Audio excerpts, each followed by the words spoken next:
Guys, glad to see you again this morning. All right, we're working on our division. Now, I will say, yesterday I told you to put in the comments how you did. I didn't see too many comments, and I want you to make sure you do that because that lets me know how it is you're working through the lessons.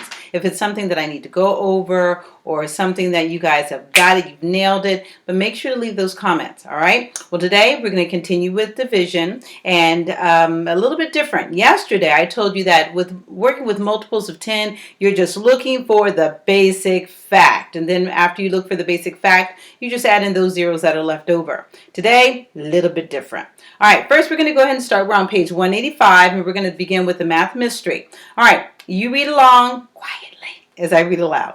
All right, it says 3 hungry walruses watched a group of 22 squid swim towards them. If each of the walruses ate an equal number of squid, how many squid would each walrus eat? Squid is actually very yummy. You probably know it better as calamari. Yeah, Walrus like calamari too. All right, well, with this math mystery, again, we're going to go through the paces. I know you're going to say, but Mrs. Smith, all we have to do is to divide. We should go through the steps because there'll come a time where you might not have to divide or do whatever operation the chapter is about. Step number 1 is to ask, what's the question? How many squid would each walrus eat? That's our question. Second, step number 2 is to find the information that's important. We need to know that there's a group of 22 squid and that there are 3 walruses. Okay, so we're taking a group of 22 squid and we're separating them into groups, 3 groups, because the walruses are all hungry. All right, and we're going to make them as equal as we can. So we are going to divide. Yes, you were right. We're going to divide. All right, now here at the very top I have written out the 2 different ways that we can write our division sentence. You can write it horizontally, the way that we did yesterday, 22 divided by 3, or you could write it with a little house. Today we're going to be working with this little house because we're going to have to work our division sentences a little bit differently today. All right. So 22 divided by 3. Now you might be saying, wait, Mrs. Smith, yesterday you said to look for a basic fact, and I'm looking at 22 divided by 3, and I don't see a basic fact. I can't multiply 3 times anything and get 22. What are we supposed to do? Well, today we're going to work with estimating. Okay, a very important skill that we'll be using in this chapter with division. All right, it says, what multiplication fact of 3 is close without going over? All right, so that's what we're talking about when we say estimating. All right, so over here, I have 3 multiplication facts that I picked up. As I remember, I want a product of 3 that's close to 22 without going over because I want to see how many groups of 3 I can pull out without going over the number 22. All right, so I know 3 times 6 is 18. That's close to 22. We have 3 times 7 is 21. That's really close to 22, almost right there. And then I have 3 times 8 is 24. Well, that's a problem because 24 is more. Okay, I only have 22 squid. I can't just, I got 24. No. It has to be close to the number without going over. So the multiplication fact that I'm going to use is 3 times 7 is equal to 21. Now I'm going to work this division problem out, and don't get too flustered. I'm just going to go through the paces, and then we'll go back over exactly what it is I did. But I just want to show you the process. All right, so I can multiply 3 times 7 and get something close that's 22 without going over. So what I do is 3 goes into 22 7 times. Notice I'm writing the 7 above the 2 that's in the ones place because I want to show that I'm dividing 22. I'm dividing 3 into 22. Okay. All right. So 3 goes into 22 7 times. After I do that, I multiply. 7 times 3 is 21. I write that right there, and then I'm going to subtract.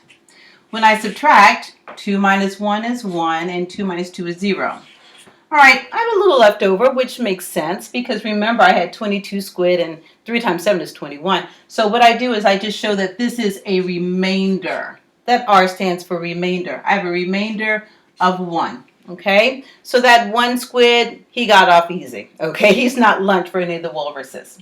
But for right now, I'm wanting us to focus on estimating, finding a multiplication fact that's close to the divisor that we're looking for. All right, so let's go ahead and start working on numbers 1 through 4. Again, we're working on finding multiplication facts that are close. All right, so if I had 38 divided by 6, I need to think of a 6 multiplication fact that's close to 38 without going over. I have 6 times 5 is 30. 6 times 6 is 36. And then I have 6 times 7, which is 42. So which one is close to 38 without going over? It's 6 times 6 is 38. Okay, that gives me that close number 36 without going over 38. Okay, all right, let's go ahead and look at number 2. Number 2 is 48 divided by 7. All right, again, I don't have any multiplication facts where I can multiply 7 times something and get 48. But I'll look for a fact that's close without going over. All right, so I start with 7 times 6. That's 42. Close. Maybe I can get a little bit closer. I have 7 times 7, which is 49. That's really close, but wait a minute. I needed a number that was close to 48 without going over. But let's do one more. And then I have 7 times 8, which is 56. That's way too much, okay? So looking at my 3 multiplication facts, the only one that's close without going over 48 is this one right here on top. 7 times 6 is 42. So this is the multiplication fact that I would use to solve this division. All right, so let's go on to number 3. I have 18 divided by 4. Again, no 4 multiplication facts that are equal to 18, so I have to think of something that's close. 4 times 4 is 16. Really close. 4 times 5 is 20. Oh, but 20, that's too much. All right, but I'll go one more just in case. And I have 4 times 6, which is 24. Well, 24, that's way too much, so I know that's not it. And I can't use 4 times 5 because it's too much. So it has to be 4 times 4, which is 16. That's really close to 18 without going over. All right, one more. All right, we have 70 divided by 9. All right, I think of my 9 multiplication facts.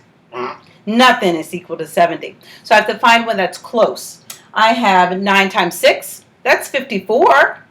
That's pretty close. I mean, not really, but it's kind of close. I have 9 times 7. That's 63. Getting closer. And then I have 9 times 8. But that's 72. And 72 is more than what I need. I just need 70. So the fact that will help me is 9 times 7. It's 63.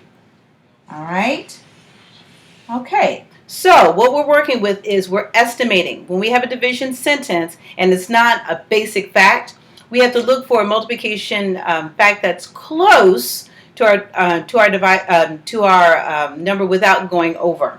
All right, so through the magic of smartboard technology. All right, let me go ahead and go over to our next board. You like that, huh?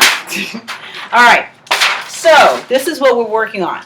When you can't find a basic multiplication fact, think of a fact that's close without going over, okay? I didn't mean to shout, but I really need for you to understand that. We'll be looking for multiplication facts without going over. All right, let's go ahead and practice a little bit more. This time is not multiple choice. I want you to be trying to see if you can figure it out. All right, so what if we had 9 divided by 2? What multiplication facts could we use that were close without going over? Let's see. We have 2 times 4. That's equal to 8. But I wonder if we can get closer. We have 2 times 5. That's equal to 10. That's too much. Okay, so the multiplication fact that I would use for number 6, 9 divided by 2, it would be this one right here. 2 times 4 is equal to 8, because 8 is close without going over. All right, what about number 7? We have 43 divided by 5.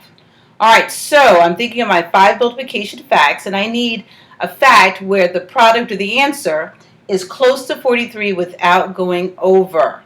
All right, well, let's see. I know there is 5 times 8. That's equal to what? 40. Very good. And then, let's see, I have 5 times 9. That's equal to 45. Oh, okay, so I have 2 numbers that are close, but only one of them is close without going over. And it's this one right here. 5 times 8 is equal to 40. So this would be the one I would use. All right, so let's do one more, finding multiplication facts that are close. All right, I have 19 divided by 3. All right, so thinking 3 multiplication facts. Let's see, I have 3 times 6. 3 times 6 is 18. Okay, that's really close. Woo-hoo-hoo. Maybe the next one will be right on it. No, it won't be. The next one is 3 times 7. 3 times 7 is 21. That's too much. Okay, so between the two multiplication facts, this is the one that I would use because it's close. 18 is close to 19 without going over. All right. Okay. All right, so now let's get down to the division part of it. Okay, we've been practicing with finding those facts or estimating where to start. Now let's go ahead and divide. Okay, so the first one, I have 5 times 29. Okay, so in my head, I'm thinking, what can I multiply times 5 that's close to 29 without going over? What? Are you reading my thoughts? You can see my thoughts. Oh! Let me tell you, high tech over here in the Smith household. Yeah, okay. So you're reading my thoughts. Yes. I need to find a multiplication fact that's close to 29 without going over. I have 5 times 5, which is 25. That's close. And then I have 5 times 6, which is equal to 30. That's too much. So I'm going to use 5 times 5. Okay, now what do we do with that?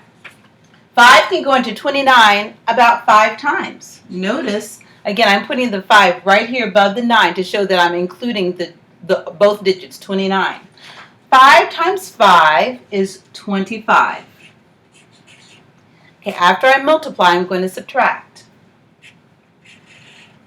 All right, 9 minus 5 is 4, and 2 minus 2 is 0. Can't do anything with that. All right, I don't have any numbers left to divide, so guess what? 4 is just simply my remainder. Okay, and to show remainder, I write the letter R, and then I write 4. Okay? All right. Okay, so let's work on number 10. We have 25 divided by 3. Okay, again, I need to think of a 3 multiplication fact that when I multiply, it's close to 25. Oh, it's coming slowly. What?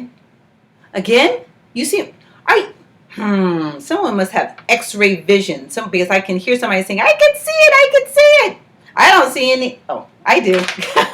Here it is. All right, yes. I have 3 times 8, which is 24, and 3 times 9, which is 27. Well, I need to get a product that's close to 25, but it can't go over. So this is the one that would work. 3 times 8 is 24. I want to use that one.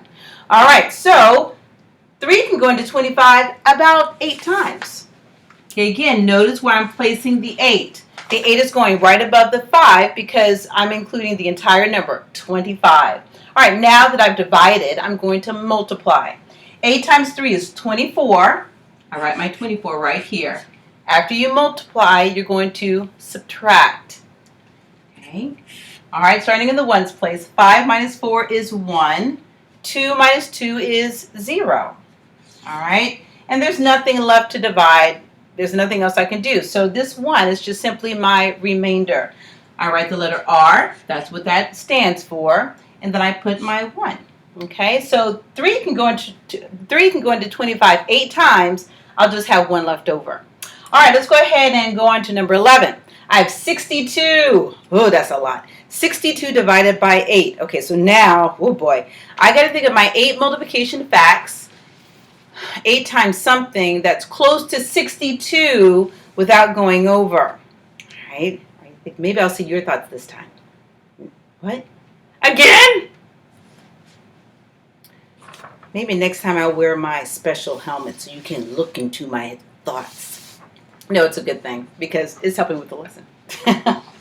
All right, so 8 multiplication, I'm thinking of 8 multiplication facts that are close to 62, but it can't go over. All right, I have 8 times 7, which is 56. That's not close, but it doesn't go over. And then I have 8 times 8, which is 64. 64 is close, but it goes over, so I can't use it. All right, so for this one, 8 times 7 is the one I'm going to use, okay? So 8 can go into 62 7 times. All right, my 7, again, notice where I place the 7. It's 62 that I'm working with. 7 times 8 is 56. I multiply, and then after that, I'm going to subtract. All right, okay, again, we always start in the ones place. 2 minus 6.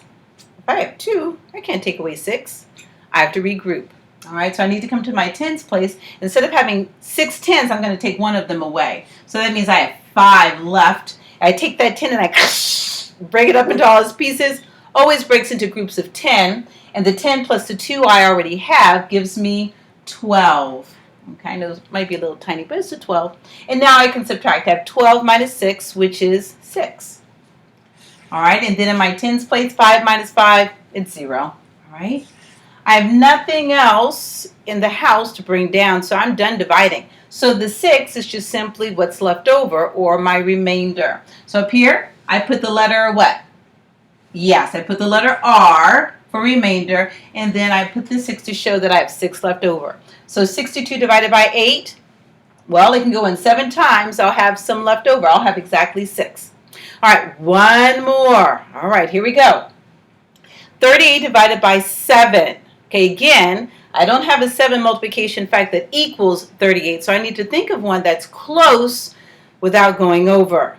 All right, I'm thinking, and I'm trying to show my thoughts. And it did not work because, here it is again. All right, now. Okay, yes, in my thoughts, I was thinking 7 times 5 is 35, and 7 times 6 is 42. Okay, now remember, I'm looking for a fact that's close to 38 without going over. Well, 7 times 5 is 35. That's really close. Oh, 7 times 6 is 42. Too much. Okay, so I can't use that one. I'm going to use the fact 7 times 5 is 35. Okay, so 7 goes into 38 about 5 times. All right. I put my 5 right here above the 8 because I'm working with the whole number 38. And now that I've divided, I'm going to multiply. 5 times 7 is 35. I write it right here underneath. After I multiply, I'm going to subtract. All right, starting in the ones place, 8 minus 5 is 3. 3 minus 3 is 0. Okay, and I don't have anything else that I can bring down, so 3 is just my remainder. Okay, so I'm going to put the letter R right here, and I'm going to put a 3 to show that it's my remainder. Okay? All right, so now it's your turn to estimate and then to divide. Now, if it's needful, go ahead and rewind the tape just to see the steps. Next lesson, actually, we're going to be breaking down all of these steps. So don't worry if you're saying, oh my goodness, Mrs. Smith, there's so much to remember and what order and this and that, what's going on? Don't worry about it because we're going to be breaking down those steps. But for right now, I really want you to work on estimating. Find out how many times a number can go into the other by finding multiplication facts that are close without going over. All right, so for today's assignment, you're going to be completing numbers 13 through 20. 13 through 18 is more division, and then we have some math mysteries with numbers 19 and 20. And listen, after you get finished, you're going to go onto the Google Docs that's attached to it, check your answers, and let me know how you did. I'm really wanting to know if you're understanding it, if you need some help. And if something happens like, Mrs. Smith, that did not work, leave me a comment in the window, and we can either meet on Google Meets or something else, just so I can make sure that you're understanding. And then Thursday, we'll be meeting together to complete the worksheet that I have assigned for you, okay? All right, well, keep on working hard, guys. I'm so proud of you. All right, until then, I'll see you later.